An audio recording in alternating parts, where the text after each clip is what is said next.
ಸಿದ್ದು ಸರ್ಕಾರದಿಂದ ಅಲ್ಪಸಂಖ್ಯಾತರ ಜಪ, ಲಾಡ್ಲೆ ಮಶಾಕ್ ದರ್ಗಾ ಗಲಭೆಕೋರರ ಕೇಸ್ ವಾಪಸ್, ಬಿಜೆಪಿ ಕೆಂಡ, ಕಾಂಗ್ರೆಸ್ ಸಮರ್ಥನೆ. ದೇಶದ ಭದ್ರತೆಗೆ ಬೆದರಿಕೆ, ಪ್ರಚೋದನೆ, ಕಾಕ್ರೋಚ್ ಜನತಾ ಪಾರ್ಟಿ ಎಕ್ಸ್ ಖಾತೆಗೆ ಬಂದ್ಗೆ ಕಾರಣ ಪಾಕ್ ಬಾಂಗ್ಲಾದಿಂದಾನೇ ಹೆಚ್ಚಿನ ಜನ ಐ ಲೈಕ್ ಇಟ್ ಅಂತೆ. ಮಾಡೆಲ್ ತ್ವಿಷಾ ಶರ್ಮಾ ನಿಗೂಢ ಸಾವಿಗೆ ಟ್ವಿಸ್ಟ್, 10 ದಿನ ಬಳಿಕ ನಟಿಯ ಪತಿ ಶರಣಾಗತಿ, 2ನೇ ಬಾರಿ ಮರಣೋತ್ತರ ಪರೀಕ್ಷೆಗೆ ಕೋರ್ಟ್ ಒಪ್ಪಿಗೆ. ಕೊರೋನಾ ಬಳಿಕ ಎಬೋಲಾ ವೈರಸ್ ಟೆನ್ಷನ್, ಏರ್ಪೋರ್ಟ್ಗಳಲ್ಲಿ ಕಠಿಣ ಮಾರ್ಗಸೂಚಿ, ಕ್ವಾರಂಟೈನ್ ಐಸೋಲೇಷನ್ ಸೆಂಟರ್ಗೆ ಸೂಚನೆ. ಭೋಜಶಾಲಾದಲ್ಲಿ ಹಿಂದೂಗಳ ಮಹಾಮಂಗಳಾರತಿ, ಮನೆಗಳಲ್ಲಿ ಮುಸ್ಲಿಮರ ನಮಾಜ್, ಎರಡೂ ಧರ್ಮದವರಿಂದ ಸುಪ್ರೀಂ ಕೋರ್ಟ್ನಲ್ಲಿ ಅರ್ಜಿ.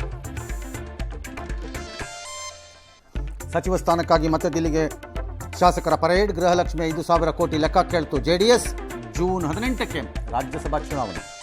ಬಂಗಾಳದಲ್ಲಿ ಮೋದಿಗೆ ಜಲ್ಮುರಿ ಕೊಟ್ಟವನಿಗೆ ಬೆದರಿಕೆ, ಸಂಸದೆ ಕಂಗನಾ ಮದುವೆ ವದಂತಿ, ಪ್ರಿಮ್ಸ್ ಡಾಕ್ಟರ್ಗೆ ಹಲ್ಲೆ, 7 ಪುಂಡರ ಬಂಧನ.